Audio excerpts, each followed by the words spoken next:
అప్పుల బాధలు వెంటాడుతున్నాయా? అయితే 6 JVR వారి జాతిరత్నాలు ధరించండి. హాయ్, వెల్కమ్ టు మనం టీవీ. నేను మీ మనోజ్. బిగ్ బాస్ ని బ్యాన్ చేయాలి అనేది ఇప్పుడు తెలుగు రాష్ట్రాల్లో వినిపిస్తున్న మాట. సో చాలా మంది సిపిఐ నారాయణ గారు అయితే బిగ్ బాస్ కాదు బ్రోతల్ హౌస్ అన్నారు. So social activist Priya Chowdary గారు కూడా ఎట్టి పరిస్థితుల్లో దాన్ని బ్యాన్ చేయాలి, దానివల్ల అసలు ఏం ఉపయోగం అని చెప్పి మాట్లాడారు. సో ఇలాంటి నేపథ్యంలో అసలు బ్యాన్ చేయాలా వద్దా మాట్లాడదాం. మనతో పాటు జాయిన్ అయ్యారు సిబిఐ మాజీ జేడీ లక్ష్మీనారాయణ గారు. నమస్కారం సార్. నమస్తే మనోజ్ గారు. సార్, ఈ బిగ్ బాస్ ని బ్యాన్ చేయాలి అనేది నిజంగా తెలుగు రాష్ట్రాల్లో చాలా గట్టిగా వినిపిస్తుంది. ఇటు నెటిజన్స్ కావచ్చు, ఫ్యామిలీ ఆడియన్స్ కావచ్చు, అందరూ కూడా. ఒకప్పుడు బాగుండేది, ఇప్పుడు మరీ వెటకారం కానీ లేకపోతే అశ్లీలత కానీ ఎక్కువైపోతుంది అనేది వాళ్ళ వాదన. సార్ మీరేమంటారు? యాక్చువల్గా ఈ బిగ్ బాస్ అన్నది చూసుకుంటే మీరు విదేశాల్లో కూడా ఉంది ఇది.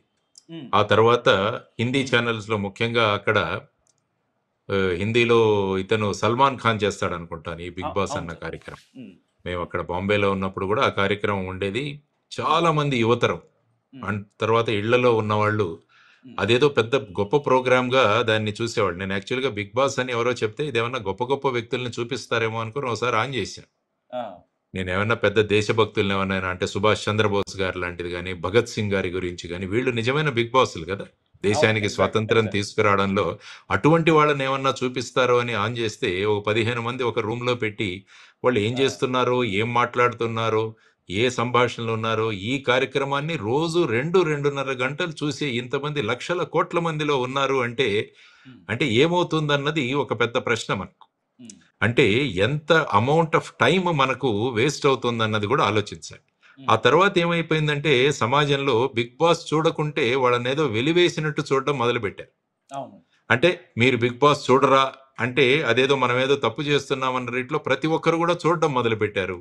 నేను చాలా మందిని అడుగుతుంటాను, దీని నుంచి ఏమైనా ఫైనల్ గా నేర్చుకున్నారంటే ఏమీ లేదు, కానీ ప్రతి ఒక్కరు చూస్తున్నారు. సో ఇటువంటి పరిస్థితుల్లో ఇటువంటి కార్యక్రమాల మీద ఎటువంటి నియంత్రణ ఉండాలి అన్నది కూడా ఆలోచించాల్సిన ప్రధానమైన అంశం. అలా చూసుకుంటూ పోతుంటే చాలా కార్యక్రమాలు ఏవైతే వస్తున్నాయో, చాలా సినిమాలు ఏవైతే వస్తున్నాయో అవన్నీ వాటి వల్ల ఏమీ కూడా ఒరిగేది లేదు ఫైనల్.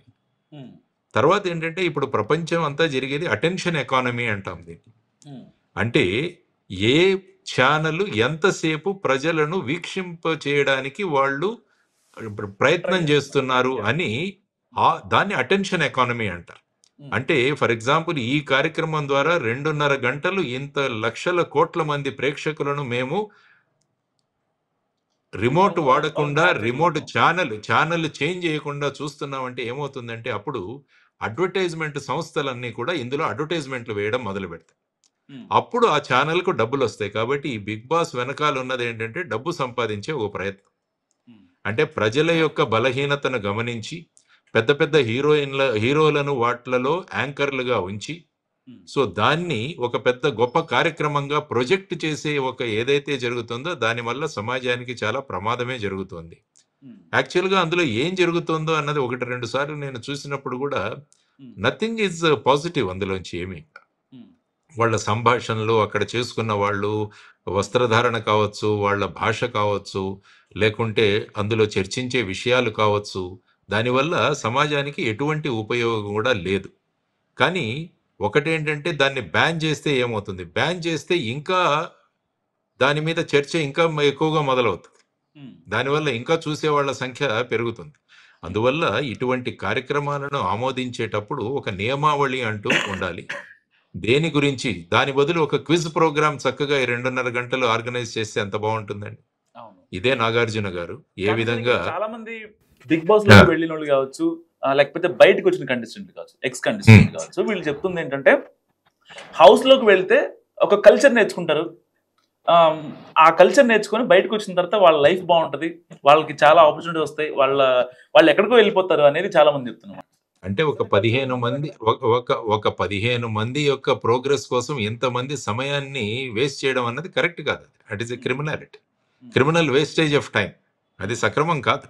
వాళ్ళ 15 మంది ఏదైనా మంచి ఒక సోషల్ సర్వీస్ చేసో ఏదైనా చేసో పేరు సంపాదించుకోవచ్చు కదా.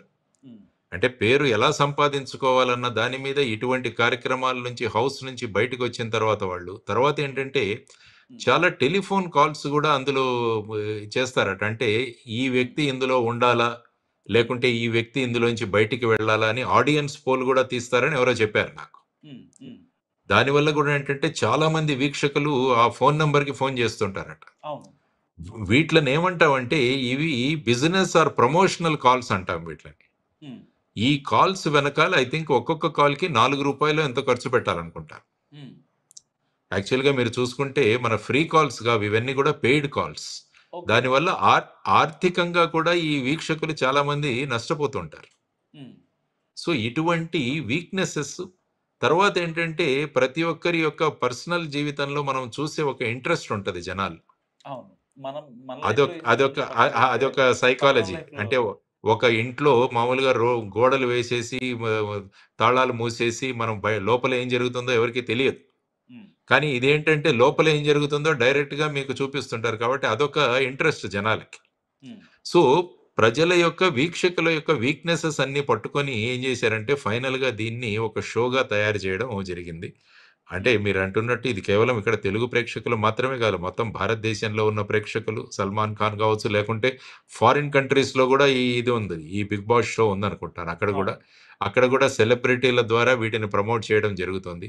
దీని వెనకాల మొత్తం గమనించాల్సిన అంశం ఏంటంటే ఇట్ ఈస్ అటెన్షన్ ఎకానమీ, అడ్వర్టైజ్మెంట్ల ద్వారా డబ్బులు సంపాదించడం, వీటన్నిటిని కూడా మనం ఆలోచించాం. దాని బదులు ఈ కార్యక్రమంలో ఒక 15 మంది రైతులను పిలిస్తే బాగుంటుంది కదా అన్నది నా సలహా. మీరు చెయ్యండి. అంటే ఒక 15 మంది రైతుల్ని పిలవండి, రైతాంగ సమస్యల గురించి మనం మాట్లాడదాం. మీ ఎన్ని రోజులు ఉంటుందో, ఇది ఎన్ని రోజులు షో అండి? ఇది నాకు తెలియదు, నేను చూడను కాబట్టి. ఎన్ని రోజులు ఉంటుంది షో? 4 నెలల 3 నెలల? 100 డేస్.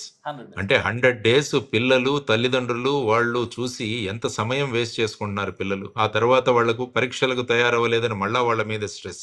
కాబట్టి నా సూచన ఏంటంటే ఓ 15 మంది రైతుల్ని పిలవండి, పిలిచి అనేక వ్యవసాయ పద్ధతుల గురించి మనం డిస్కస్ చేద్దాం. ఆ తర్వాత ఒక 15 మంది డాక్టర్లను పిలవండి, 15 మంది సోషల్ వర్కర్లను పిలవండి, ఇలా సమాజంలో ఉండే 15 మంది మంచి టీచర్లను పిలవండి. సో ఈ విధంగా సమాజానికి ఉన్న సమస్యల గురించి మనం అందులో మాట్లాడితే కనీసం ప్రయోజనమైనా ఉంటుంది.